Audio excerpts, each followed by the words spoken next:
بسم اللہ الرحمن الرحیم۔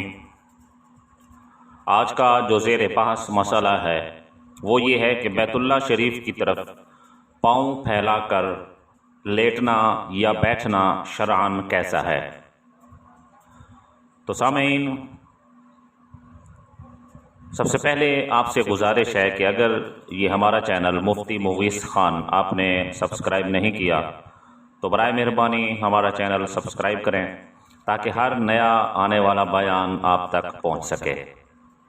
تو سامعین، چلتے ہیں اپنے بحث کی طرف۔ کسی بھی مسئلے کا حل نکالنے کے لیے سب سے پہلے قرآن پاک کی طرف رجوع کیا جاتا ہے، اس کے بعد حدیث طیبہ پر، پھر اس کے بعد اقوال ائمہ دین پر۔ تو سامعین، قبلہ کی طرف پاؤں پھیلا کر بیٹھنا یا لیٹنا، اس کی سب سے پہلے رہنمائی ہم قرآن پاک سے لیتے ہیں۔ چنانچہ قرآن پاک کی سورۃ الحج آیت نمبر 32 پر رب کائنات جل وعلا کا فرمان عالی شان ہے، وَمَن يُعَظِّمْ شَعَائِرَ اللَّهِ فَإِنَّهَا مِن تَقْوَى الْقُلُوبِ۔ اللہ فرماتا ہے، اور جس نے اللہ کی نشانیوں کی تعظیم کی تو بے شک یہ دلوں کے تقوی کے آثار ہیں۔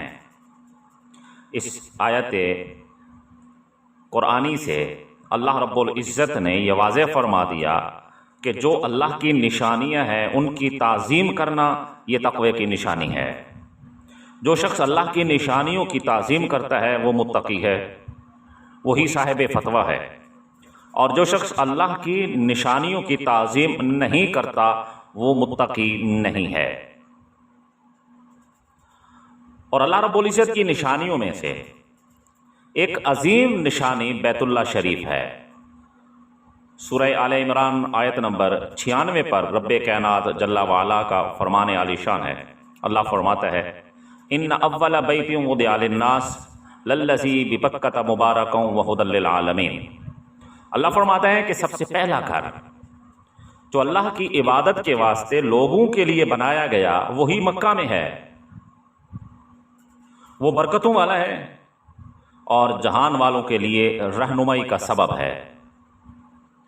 تو اللہ کی عظیم نشانیوں میں سے ایک عظیم نشانی بیت اللہ شریف ہے، اور اللہ کی نشانیوں کا ادب و احترام کرنا اس کا قرآن پاک میں حکم موجود ہے۔ اور اگر کوئی شخص بیت اللہ شریف کی طرف پاؤں پھیلا کر سوتا ہے تو یہ اللہ کی نشانیوں کی بے ادبی اور بے حرمتی ہے۔ اب چلتے ہیں حدیث طیبہ کی طرف۔ چنانچہ ابو داؤد شریف کی روایت ہے جس کے راوی حضرت صائب بن خلات رضی اللہ تعالی عنہ ہیں۔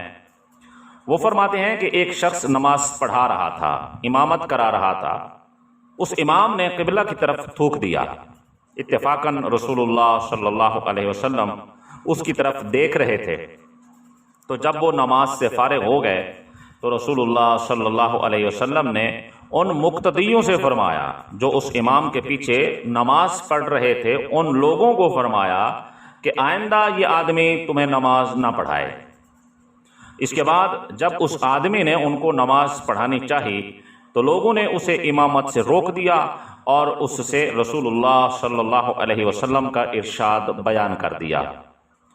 تو وہ آدمی رسول اللہ کی خدمت میں حاضر ہوا اور اس واقعے کا ذکر کیا تو رسول اللہ نے فرمایا، ہاں میں نے ہی لوگوں سے تمہیں امام نہ بنانے کے لیے کہا تھا، میں نے کہا تھا لوگوں کو کہ اس کو امام نہ بناؤ، کیونکہ تم نے قبلہ کی طرف تھوک کر اللہ اور اس کے رسول کو تکلیف پہنچائی ہے۔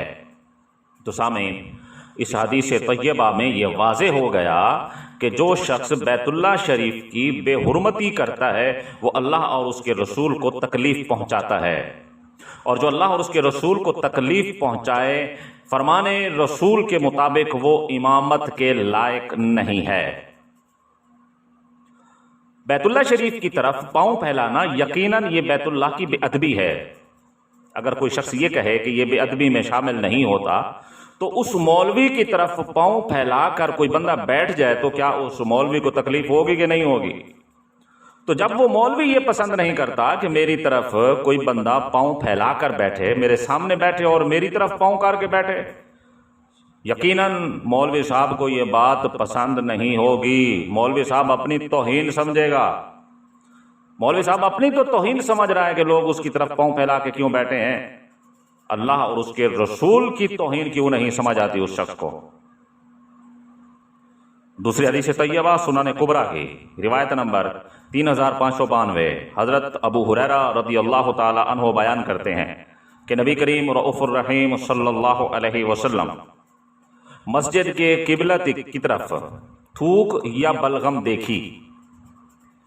حضرت ابو ہریرہ فرماتے ہیں کہ میں نے اٹھ کر اس تھوک یا بلغم کو کھرچ ڈالا تو رسول اللہ صلی اللہ علیہ وسلم نے فرمایا، کیا تم میں سے کوئی شخص یہ پسند کرے گا کہ وہ نماز پڑھ رہا ہو اور کوئی شخص آ کر اس کے منہ پر تھوکے یا بلغم ڈالے؟ تو سامعین، یقیناً کوئی بھی بندہ یہ پسند نہیں کرے گا کہ کوئی آ کر اس کے منہ پر تھوکے، کوئی بندہ بھی یہ پسند نہیں کرے گا کہ کوئی بلغم اس کے منہ پر ڈالے۔ تو جب بندہ یہ پسند نہیں کرتا کہ میرے منہ کی بے ادبی نہ ہو تو وہ رب کائنات جل وعلا کے گھر کی بے ادبی کو کیسے برداشت کر رہا ہے؟ امام اعظم رحمۃ اللہ علیہ فرماتے ہیں، امام اعظم ابو حنیفہ رحمۃ اللہ علیہ وہ فرماتے ہیں کہ نبی کریم صلی اللہ علیہ وسلم نے قضائے حاجت کے وقت قبلہ کی طرف منہ اور پشت نہ کرنے کا حکم قبلہ کی تعظیم اور اس کے احترام کے پیش نظر دیا۔ لہذا جس طرح جنگل میں، بیابان میں تعظیم قبلہ ضروری ہے، اسی طرح گھر میں بھی ضروری ہے، جیسا کہ قبلہ کی طرف تھوکنا اور پاؤں پھیلانا ہر جگہ منع ہے۔ واللہ اعلم بالصواب۔